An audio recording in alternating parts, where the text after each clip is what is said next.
So if you've got this far, well done. Just one little thing then, making it so that we can restart the game within the game rather than having to reload the code. So if you're playing a sort of PlayStation or Xbox game, if you need to restart, you don't have to go into the code of the game and reload it. Obviously you can do that from within the game, from within a menu or something. So how do we do that? Well, what we need is some way of setting up all of this code inside. If you remember, we have this function make apple. So we want something that puts the whole game in a kind of a function so that we can then call that function. And Kaboom has something built in to let us do that. So I'm going to come all the way up. So I'm going to actually do it after this. So we don't need to redo these parts of starting Kaboom or loading in the images. So it's just the actual gameplay part. And what we're going to do is we're going to use this code scene. So if you had a game with lots of levels, all those levels would be scenes. And then you give it a name. So any kind of name. So I'm just going to call it my game, but this could be anything you want.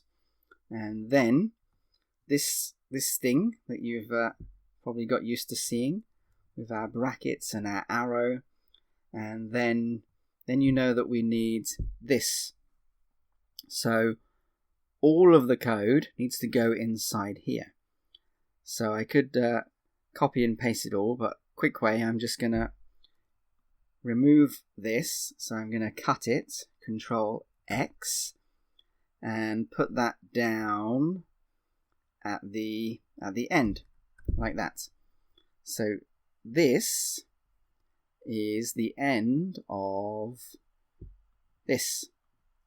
Okay. So now everything in the game is inside this scene, a scene called my game. And if we run that, now we see nothing. And that is just like when we had this function make apple. Because we didn't call it, we didn't get the apple. So now I've put everything inside this function, this special function of a scene. Unless we call it, we're not actually going to get the game.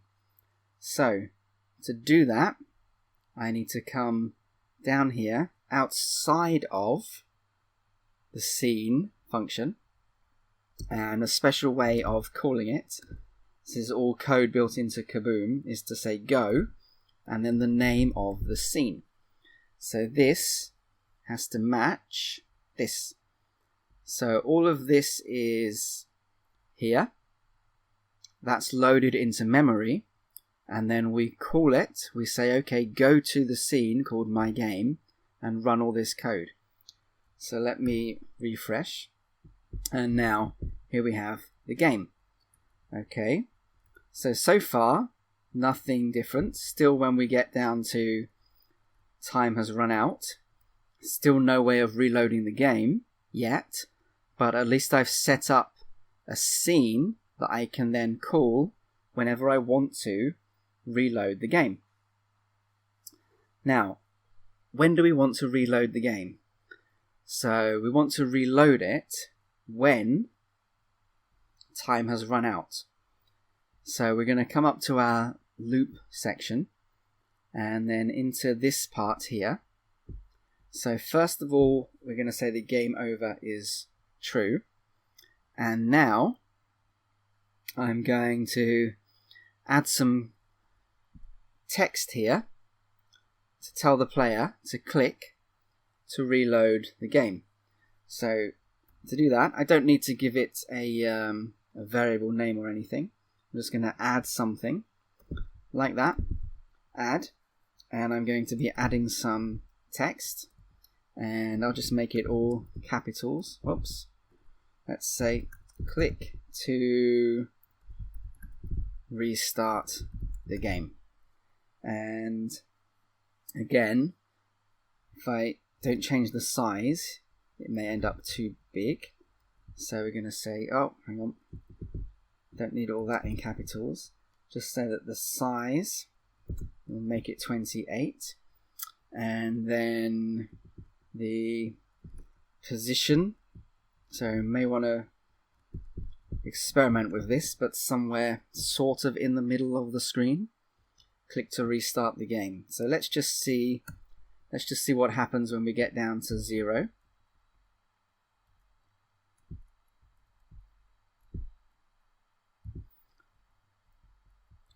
And it says click to restart the game, but I'm clicking because all we have is the text, and maybe that's a bit too far over. Put it a bit more. I'll put it as 100. Let's have a quick look at that. And see if that seems to be in a better place. And okay, possibly could come across a bit more. That'll do for now. Let's actually get this thing working. So we want to click to restart the game. So we need some code for that. So if you remember, way back from the example, when we could click to show the Kaboom logo, we actually want to use that same code. So in here, I'm going to say on click, and then we just put some spaces in, oops, so you can see it. Should be getting used to seeing this kind of thing. So on click, and then we're going to use this same code as we had here. In fact, I'm going to just copy it.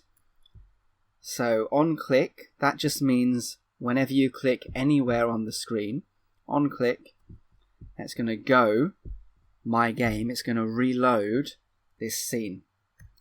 So let's run that and start collecting apples.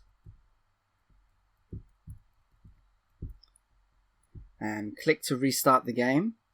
So I click, and now game has restarted.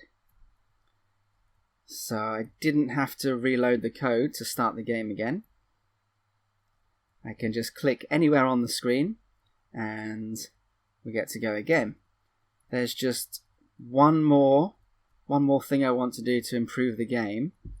So perhaps you've noticed that even though we've got to 0, if there was already an apple there, you can actually go and collect that.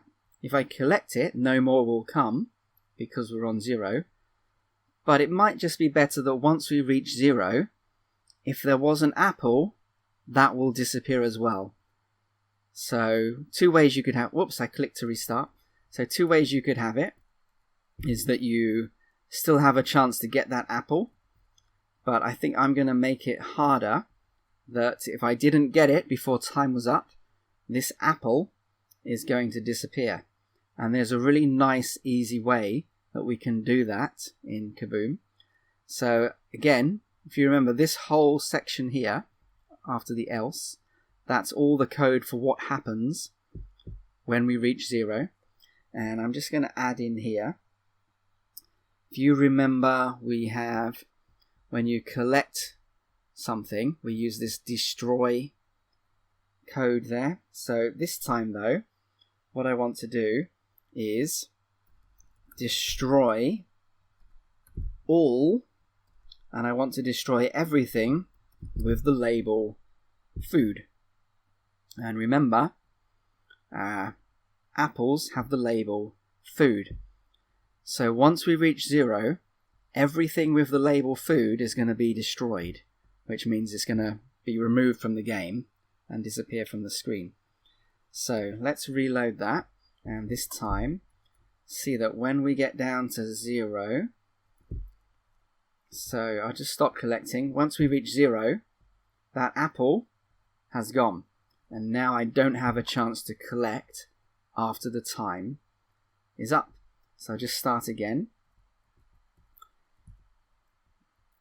So I get down to near 0, and I want to get that apple, but it's disappeared because we've reached 0.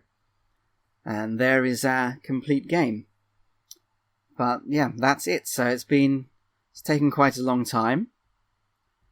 But if we look back at the code, there's not actually that much code to make this whole nice little game, which is one of the great things about Kaboom. Has lots of nice and easy built-in things like an on key down, like destroying all,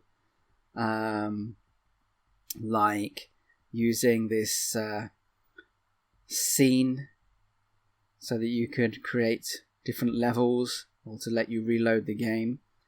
So it's really nice and a great way to start coding, and probably a lot easier than a lot of other things that are out there. Okay, thanks for following along, and good luck with making your own games.